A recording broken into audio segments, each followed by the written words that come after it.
It's time for another edition of PRose with Vicki Locke and Cindy Woolley from C2 Communications.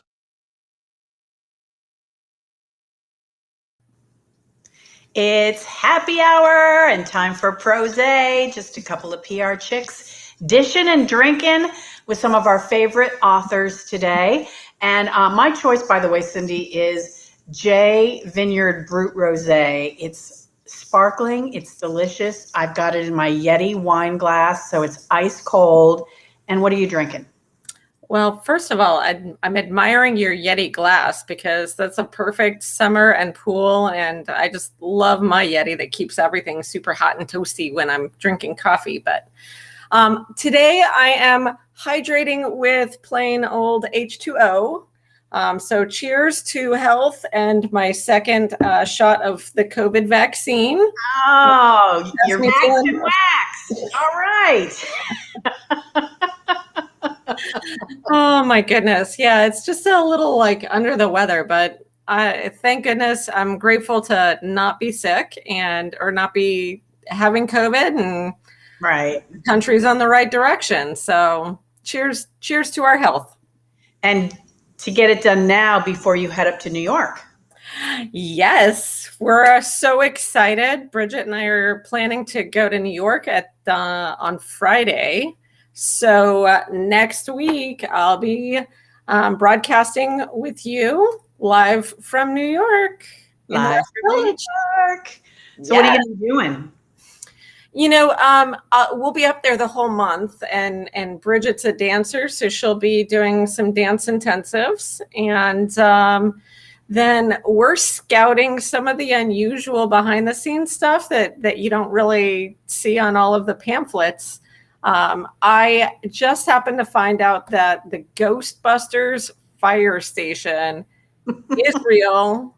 It's a working fire station, and so Bridget and I are going to have to go just get some selfies and sing some, maybe do some dance. Who are you going to call? Ghostbusters is on your bucket list to see. I know, high class. Okay. Well, are you going to see any musicals when you're there? Because I've got news about a fabulous musical that's coming to Broadway. It won't be there when you're there. It's Thelma and Louise. Oh, how exciting. I love Thelma and Louise. That was such a good movie. It was. And before we bring Colleen in, I was going to ask you, do you know who was originally, I guess, the writers wanted somebody other than Gina Davis and Susan Sarandon?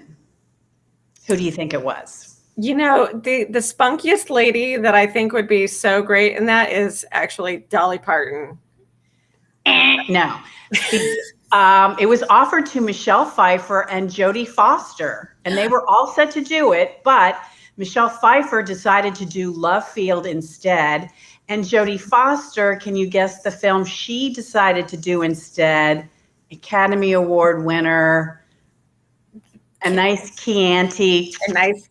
Hannibal. Yes, Silence of the Lambs. Yes.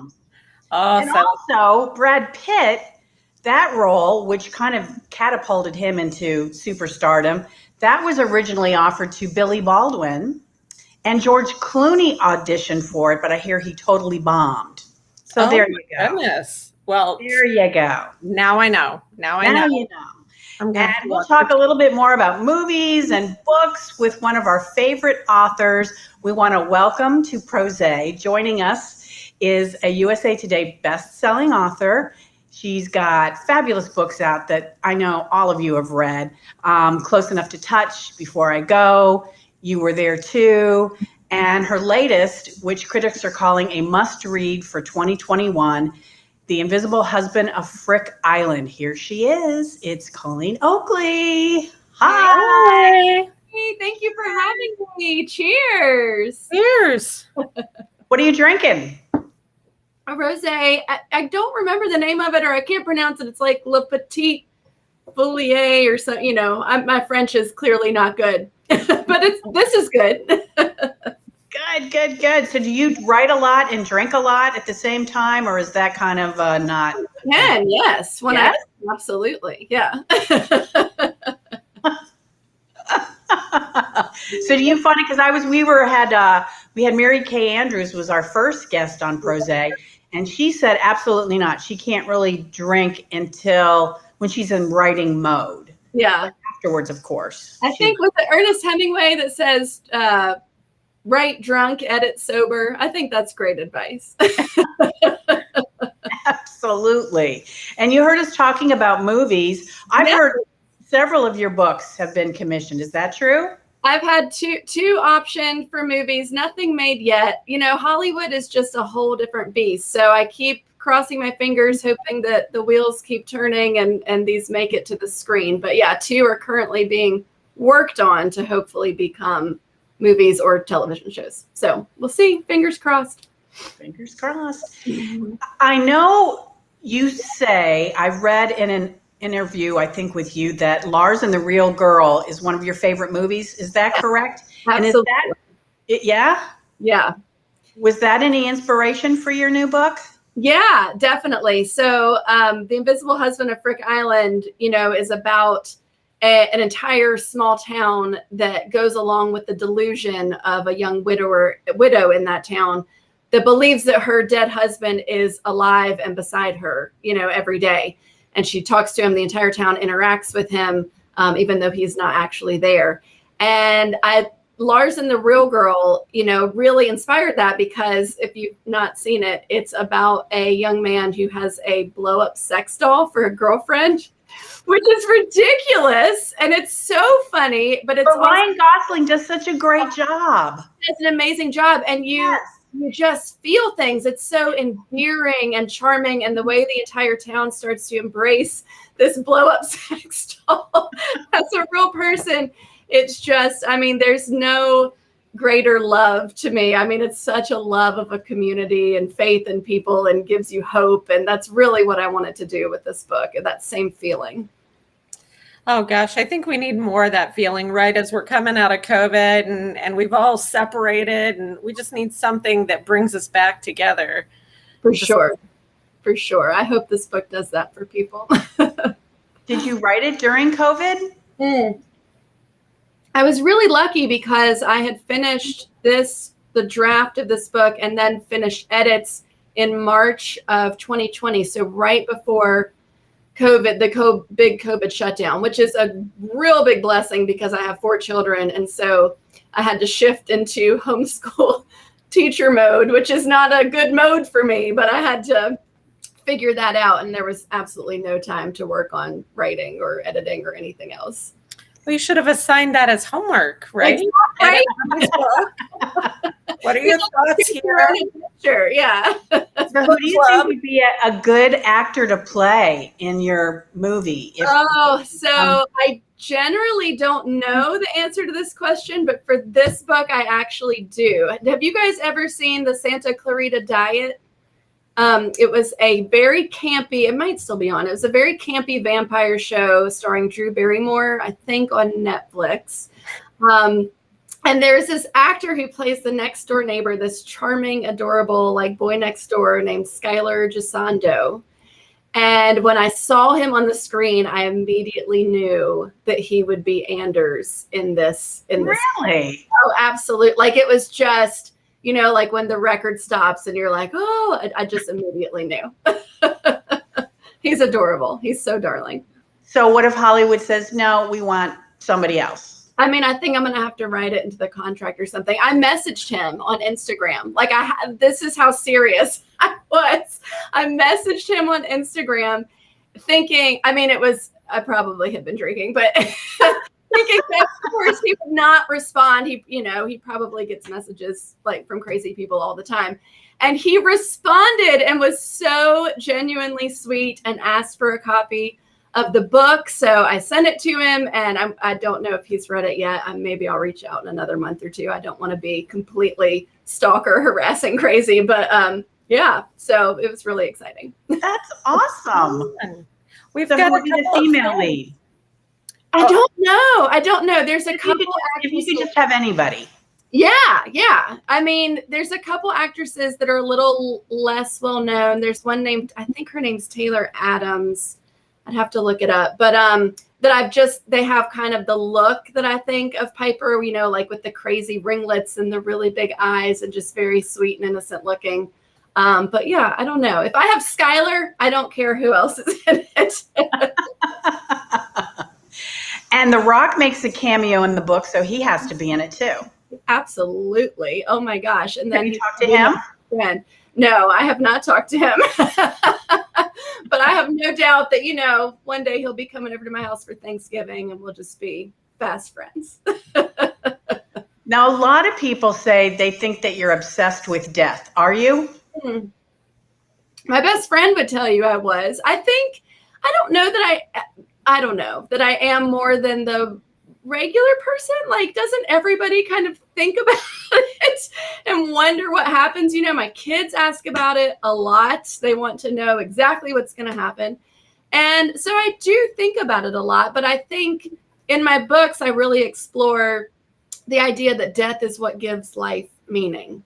So I guess I'm obsessed with it, but not in like a dark goth, like wear black eyeliner and, you know, trench coats kind of way. More in like an uplifting, like the fact that we're here for a limited time and what we do with that time, if that makes sense. So what was your favorite beach read last year, since you said that you finished the book? Yeah. And I don't know if you had any time, but was there anything, and when you pick books that you personally like to read, do they deal with death too? Sometimes. I mean, it really runs the gamut. I'm sure you guys read all different kinds of things too. And I don't know if you had this problem, but during the beginning of the pandemic, for like 2 to 3 months, I really struggled to read it all, and not for a lack of time, but it was like a real, I don't know, concentration problem, or I don't know what it was. Did you feel that, Vicki, or were you able to? I didn't. I wanted to be able to travel, so books let me do that. So Yeah. I felt like, oh, this is a taste of Italy, or I'm in Napa Valley, or I'm in Israel or something. So it kind of kept me, I don't know, it was like a friend that I needed during that time. Cindy, what about you? You know, I really loved, I'm an Audible listener, so I listened to the books, and I had several driving trips, and it was a nice checkout to be able to jump into another universe and follow along in those stories. But I do have to say, after a few too many online experiences where you watch something virtually, I started to cry, and I was like, I just want to travel again. Just get me out of here, please. You know, just want to see a show in person and get the arts rejuvenated. Yeah. Definitely felt that way for sure. I guess we have different philosophies. Plus, do you need to decompress after writing? I would think maybe you just need time to just. I think that's when I delve into books most. You know, when I'm done with something, like I am super excited to just blow through a bunch of books. And so what got me out of my reading rut last summer was like really light, fun, romantic comedies like The Royal We and Casey McQuiston's Red, White, and Blue. Beach Read by Emily Henry, just like the lighter and the funnier, the better, you know, and I was able to just kind of blow through them and get back into my reading. So nothing's better than being able to laugh out loud. Absolutely. Especially then. Last summer, we needed a lot of laughing. Oh, for sure. True. Well, we got some people that are, a lot of your fans are asking questions. Like Anissa wants to know, what's your favorite part of the writing process? Writing, editing, researching? Yeah. Hey, Anissa. I actually got to meet Anissa in Greenville last week. She came out. Nice. It's good to see you again. I would say my first favorite part is writing the words "the end." That's the best part of writing. And then my other favorite part, I really am a research junkie, and I think that it harkens back to my journalism days. I love learning new things. I love diving deep into topics that interest me. And so I will spend months and months and months researching. I will spend a writing day, you know, researching the most mundane thing, you know, to like, well, what was the weather on, you know, September 4th, 2000 and whatever, you know, day that I'm writing about? which really does not matter if I can just, continue to write the scene. But I love the research process for sure. So what about Frick Island, though, is not real? It's not real, but it's based on a real island called Smith Island. So I did get to take a couple of research trips out to Smith Island, which is a very real island in the middle of the Chesapeake Bay off the coast of Maryland. And there's a lot of similarities. It was inspiration for Frick. So they too have a 10-layer Smith Island cake. It's called the Frick Island cake in my book. You have to take a boat 12 miles to get to the island. Most of the people on the island are watermen. They fish and crab and oyster for their living. And so there's a lot of similarities. So you traveled there and immersed yourself? Oh. I did. I first went about 20 years ago. My grandparents took me because they lived in Maryland. I had never heard of it. They took my sister and I there, and it was truly fascinating. You feel like, it's only 12 miles off the coast, a 45-minute boat ride, but the people who live there are so isolated and it's so remote that it feels like you're going back in time. Like there's not a lot of technology. It's very peaceful. Currently, there's only about, I think, 190 people that live there. When I was there were like 300 or 350. And it's just one of the more fascinating places that I had been to. So when I came up with the idea for The Invisible Husband of Frick Island, I knew that I needed like a remote, isolated place for the setting. And I immediately thought of Smith Island. Of course, I wanted to fictionalize it and make it my own, mostly because I didn't want anybody on Smith Island to think that I was writing about them. But also so I could change the layout of the town and kind of make the island what I needed it to be for the story. But yeah, and then I got to go back. My mom came back with me and we went a couple times to visit. It was great fun. Did your husband go with you at all? He did not. He's on kid duty when I take these research. Okay, makes sense. Yeah, and my mom loves the travel part. She comes with me on book tour. She comes with me on research trips whenever she can. She's retired, so whenever she can get away and travel, she loves to do it. That's great. Yeah, it's really fun. Now, does your husband, who gets to read your book first before anybody else? So my mom and my sister are my first readers. And they always say, if you're a writer and you're watching, they always say the biggest advice is to not let like a family or friend be your critique partner or your first critic, because generally they're not going to be honest with you, right? Like they feel that they have to say, oh, this is so good, because they love you and they don't want to hurt your feelings. But I always joke, but it's true, that my sister has no problem hurting my feelings at all. Never has. So she tells me like just the cold hard truth. And then my mom is more like, she's my cheerleader. She does not like to hurt my feelings. So she more kind of tells me how great it is. And but she's my copy editor. She's a grammar nerd, and she catches all of my mistakes and dangling participles and, all of that good stuff. So they each have their role to play. Have they ever told you they didn't like something? Oh, yeah. My sister, for sure. Yeah. If something's not working, she's really honest about this is not working and you need to, and then she's great because she reads so much that we can talk it out and figure out how to fix it, how I need to revise it to make it start working. So did they have any changes in Frick that you made? I'm trying to remember. It's such a long process. It's hard to remember, specifics. Yeah. Yeah. Mm-hmm. We have a few of your fans who can identify with talking to husbands or when they pass and such. So it's how did you tap into that and that side of the story? Yeah. The idea of kind of Invisible Husband came to me first based on a newspaper article I read about 4 or 5 years ago. You guys might remember because it was a pretty big news story out of Australia. A woman who had been married for quite some time, 50 or 60 years, her husband died in their home of natural causes. Mm. And she was in such grief. Do you remember this, Vicki? She was in such grief over this loss. It was almost like she had a psychological break. I mean, I would assume that's what they would call it. And she left his body in their bed, in their house, and continued to live her life outwardly to the community and to her friends as though everything were completely fine. He was still alive. I mean, just completely disassociated with reality. It wasn't until a neighbor, like, this is morbid, but smelled his decomposing body that she was found out that she had been doing this. So to a novelist, I mean, that is fascinating, like trying to study like the way people handle grief and the psychology of it. And that's what really sparked the idea for this book. And then, of course, I went into all the psychology research because that stuff fascinates me. And one of the things I stumbled upon is post-bereavement hallucinations. So they're called PBHs, and they're real and they're very, very common, not to the extent of perhaps the woman in Australia or Piper in my book.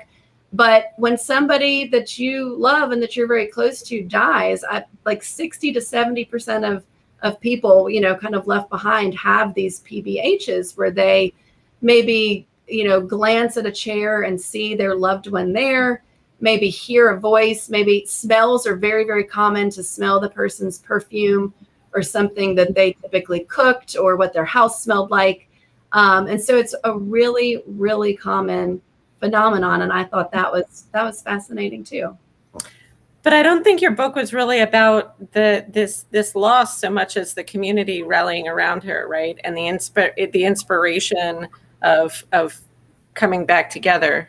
Absolutely. And when I read that newspaper article, the first kind of thing I thought was, what if the community, instead of like calling her out for this delusion, embraced it?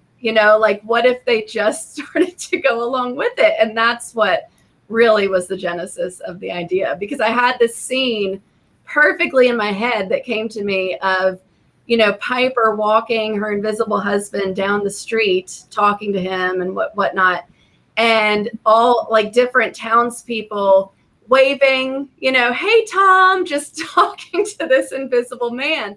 And that was the first scene that came to me. And I just thought, yeah, this is going to be a book. I loved it. And at least it happened not in New York City, where you'd probably be locked up and be diagnosed with schizophrenia or something horrible. So although somebody, I don't remember if it was a reader or an interviewer who had lived in New York City, said that in their neighborhood, wherever they lived in New York, there was a man who walked a dog on a leash, and there was no dog at the end of the leash. So he had an invisible dog, and he was known in the neighborhood, and people would talk to the house Scruffy or whatever his name is. Oh, really? Yes, I love that.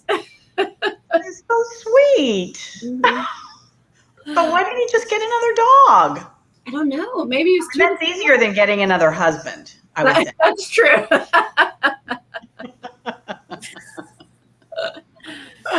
So getting back to your husband, what does he think of your books? Well, he's not allowed to think anything but that they're the most wonderful things ever. So everybody asks, does he read first drafts? Does he critique them? And, I'm sure he'd be great at that. But I think for the strength and long lastingness of our marriage, it's much better that he just reads them when they're done and goes, honey, that was wonderful. That's very self-aware. I read another little tidbit about you, that you have, I don't know if it's a fascination or an appreciation or a respect for Keanu Reeves. I do. I love Keanu Reeves. I actually, if you've read You Were There Too, there's a long running joke through the book where my main character does not love Keanu Reeves, and people were mad. And so I like to be clear that I love Keanu Reeves just because my character doesn't. And in the book, she was a painter, and she had this beautiful painting that she had done of Keanu Reeves as kind of a joke. And I have a painting of Keanu Reeves in my living room. You do? I do. And I love it. It's gold framed. It's huge. It's above my piano. I really like Keanu Reeves. Is it from a movie or is it just Keanu? No, it's just Keanu, and it's this artist. And now, of course, I can't remember the name of the artist, but it's done with all of these color, like these big splashes of color, but it's very clearly him. And You need to put that on your Facebook page. I must see. I know. Keanu must see this. Yes, so we can become best friends too, and I can have him and The Rock over for dinner. Yes, and of course, Cindy and I. Of course. Party. So are you working on anything now, or are you just taking it easy and enjoying being vaccinated and happy with the family? And I just finished actually. So after summer last year, I was able to dive in, full time to my 5th book, and I just finished the first draft of that. So that'll come out February 2023. And now I am taking a little break while my editor reads that. I'm kind of researching for my 6th book, but I'm mostly enjoying the summer with my kids. So what inspires you to just keep going and going and going? I take it writer's block is never a problem for you. I mean, sure it is. I mean, I think it's a problem for a lot of writers, but it's more of like a day-to-day problem and not an idea. I mean, I have millions of ideas that I want to write.